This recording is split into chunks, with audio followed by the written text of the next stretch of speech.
I'm Joshua Kemble, and this is my Vloggins. So I'm heading to work, where I work as a full-time art director, and I have just been thinking about how awesome and refreshing having a kind of impromptu vacation day was, and feeling pretty good and refreshed and ready to kind of hit the work life.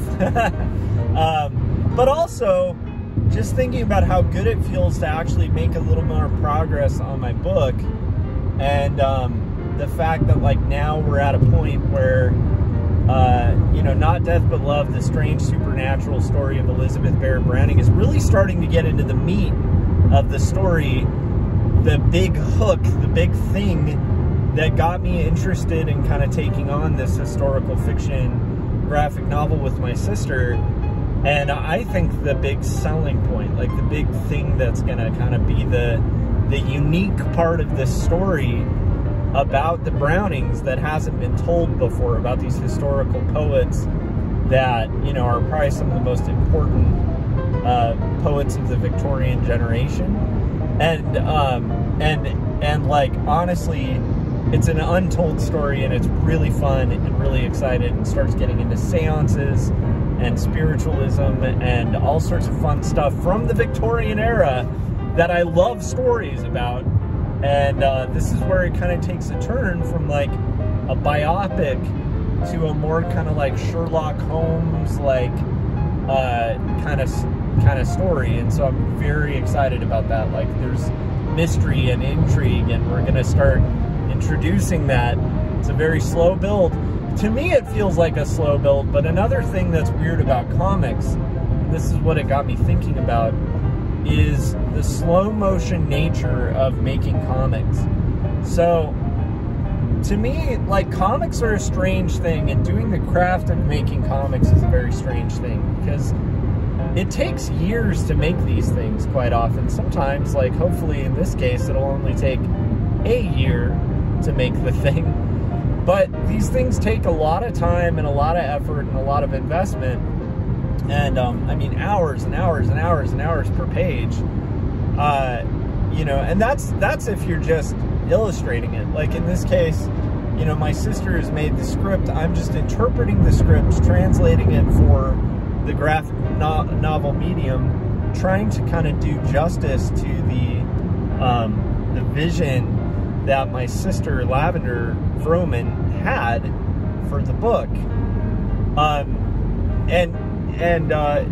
But in the two graphic novels I've done before, Jacob's Apartment and Two Stories, both were like visions that, you know, the scripts were kind of worked out like, you know, years before the final work was done in both cases. And what's weird is you know where you're heading. There's little areas of excitement. Like, I think if you're mapping out the process of working on a graphic novel, you're gonna leave some things up for those last minute inspirations, like I had a couple days ago with Not Death But Love, where I was like, I've always wanted to do that Frank King trick, and I managed to like kind of actually work that into a story, and I'm very excited about that. But what's fascinating again is just the fact that like it is shocking and kind of stunning to me how much these things work in slow motion. Like, when you're reading a comic in real time, like a graphic novel, you're gonna burn through 30 pages in like a minute or two. Like, maybe a half an hour, you'll be 30 minutes into a comic at least, right? Which is like maybe a minute a page. And yet each page takes like hours and hours and hours to execute. And so that got me thinking about just sort of like when you're creating comics, it becomes like you usually are a fan of the story that you're making. And so in the case of this story, Not Death But Love, I'm so excited to get to these big plot turns. Like, there was a point in time where the story starts out really dark, and then it ends up in this very exciting light area of the tale. And when we get to that, it just feels like this breath of fresh air, because we were just like sitting in darkness for so long. So anyhow, my point is, the exciting nature of working on this kind of thing is exactly the fact that you are as a fan also able to participate in the creation of the story. But the frustrating thing is that unlike the reader, you're always going to experience the creation of it in slow motion. So the best way I can think of it is if you had to sit with a story in slow motion, so every beat of the story, even the small little movements that otherwise as a fan or a reader you would take for granted, like you would barely notice, like these little subtleties throughout the story. As a comic artist, you have to be able to take joy, I think, I have to be able to take joy in the little nuances of story, in the little moments where the story is going to move just a little bit. And so like what seems like an epic movement for me, 30 something pages into it, I think we're at like roughing or thumbnailing 36 pages of 230 pages. But that's my point, is like you'll get that far in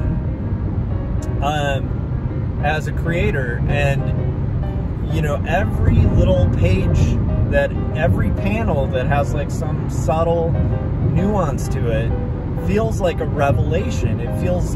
It makes all the things, even rising action within a story, feel like a climax in this story. And it got me thinking about that, like creating comics is the act of storytelling in slow motion. Like the act of creating it is very much the art of storytelling in slow motion, taking joy in the little beats of the story as they happen. Every single movement of the story, every single little thread that you're tying, taking joy in that process. Taking the process of slow motion, I guess that would probably apply to like a novelist too, because a novelist is going to belabor a page quite a lot slower. Like a writer is going to belabor over a page a lot more than the reader is when they're reading it most of the time, unless they're writing postmodern theory. And in that case, the reader might be spending more time trying to make sense of the nonsense that was written more than the writer. That's my little diss on postmodern theory. But actually, in reality, theory is usually labored over too. But like with a novel or fiction or like, you know, even literary works, quite often it's very much the reverse, where the reader is not going to belabor it. They're not going to be sitting there wondering about the deeper meaning of it. Maybe if they do have that thought or that belief or that lingering over it, they'll have a moment or two, you know, or maybe they'll be taking a class where they're forced to like sit with it for a while. But even if you think about that, like a college course on a book usually isn't going to focus on one book. But let's say there is a college course, one class that's just dissecting one book. That's one semester. And you have to realize that like comics are rarely going to be sat on for like a semester. Like a whole graphic novel is going to take a lot longer than a semester of school to make. So that's something to consider too. Like even if you had college courses that only focused on one specific book, it's still one of those cases where even academics, when they're dissecting something, are rarely going to be spending the time that the creator's spending to make it. Anyhow, it was just an interesting observation. I'm curious what you guys think about that. I think that there has to be a passion and a love for what you're doing, but also an understanding that when you're storytelling in slow motion, there are naturally frustrations that are going to happen in that process, because there is a part of every one of us as a human being, especially as action starts rising, that wants to just get to the action. You want to get to the good stuff. And as a creator, I would just say, like, one thing I found very beneficial is to try to find joy and excitement in the little movements of a story, because it's kind of like if you're learning how to play an instrument. When you're learning a song for the first time, often you have to start slow, and you kind of run through the notes, and you run through it in slow motion, right? And then you repeat and repeat and repeat, and eventually you're playing it to the tempo. Like, you usually don't start playing like a chord change or like a specific movement on an instrument at time.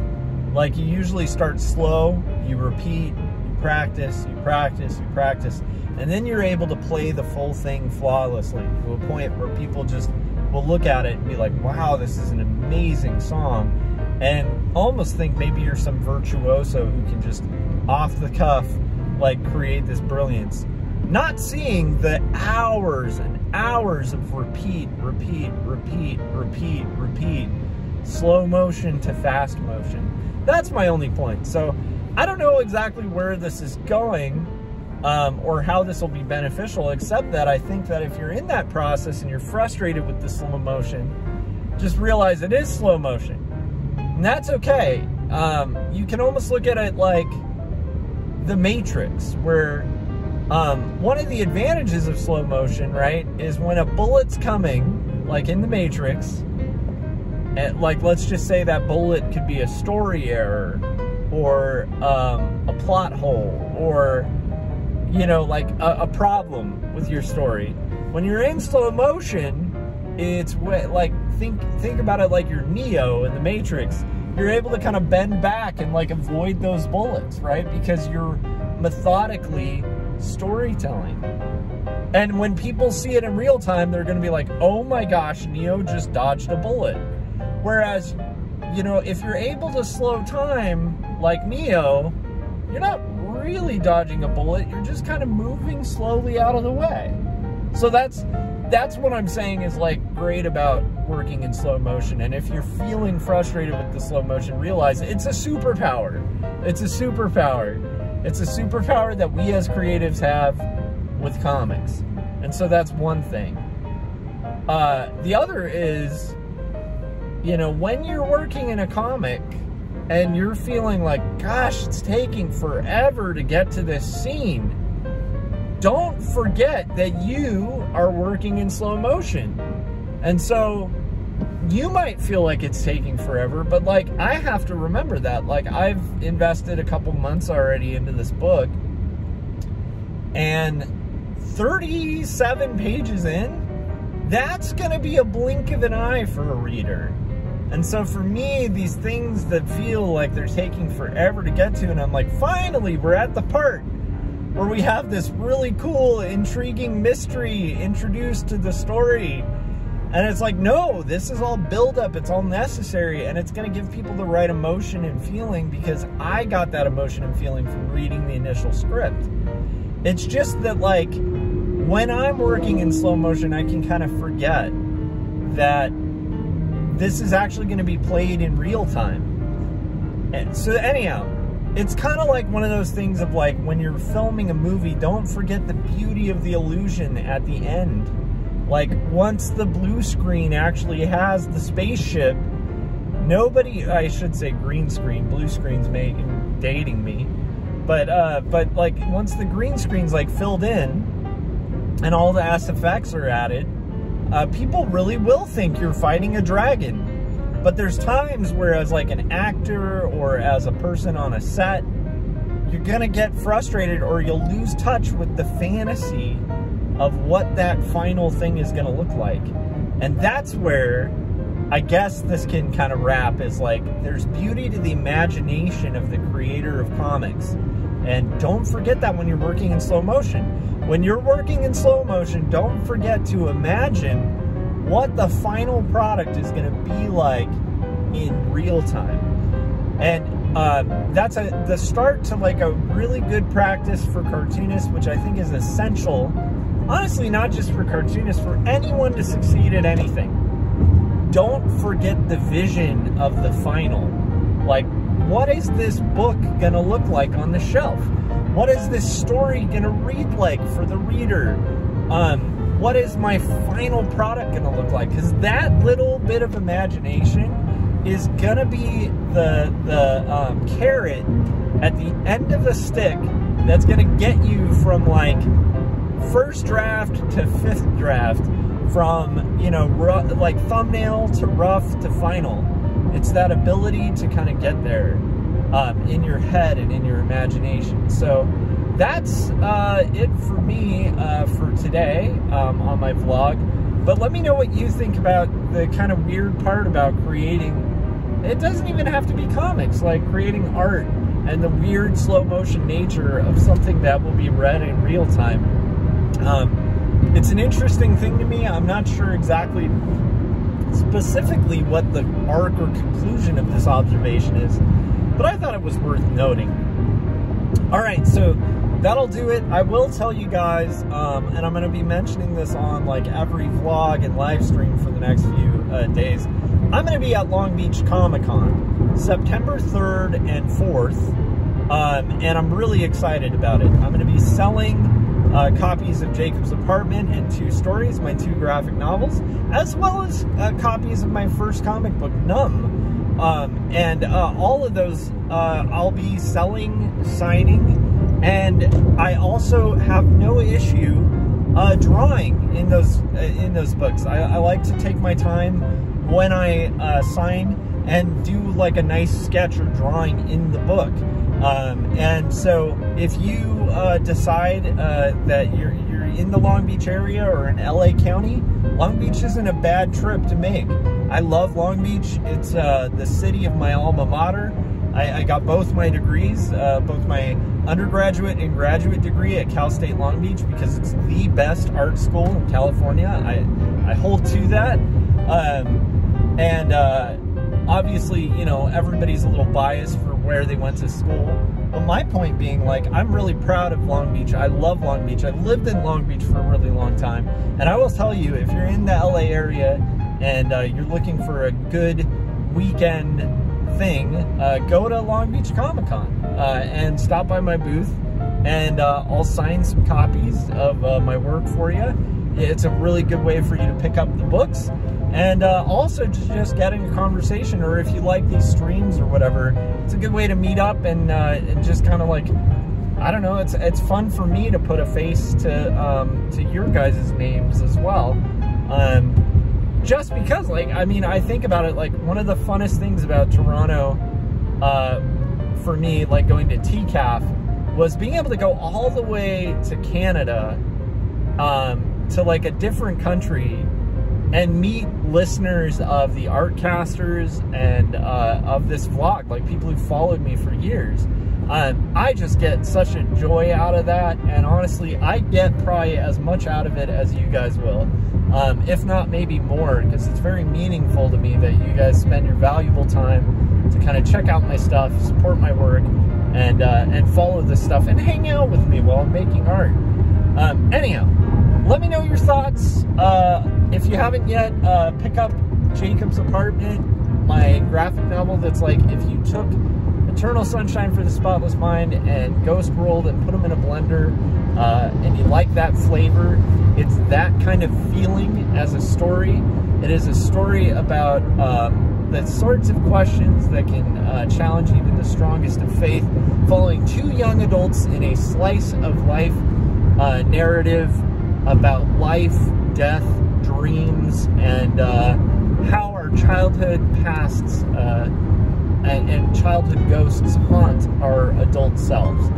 That's Jacob's Apartment, and then there's 2 Stories, which is my blatantly, unapologetically, uncensored, no holes barred auto-bio that talks really openly about depression, caregiving for somebody with panic disorder, as well as growing up and witnessing the hypocrisy of a Christian school, and also just like cosplaying as Indiana Jones for an entire year before cosplay was a word. So yeah, that's my books. That's my thoughts on slow and fast motion in the process of creating comics. And I will see you guys on the next either live stream or vlog. And yeah, thanks. Bye.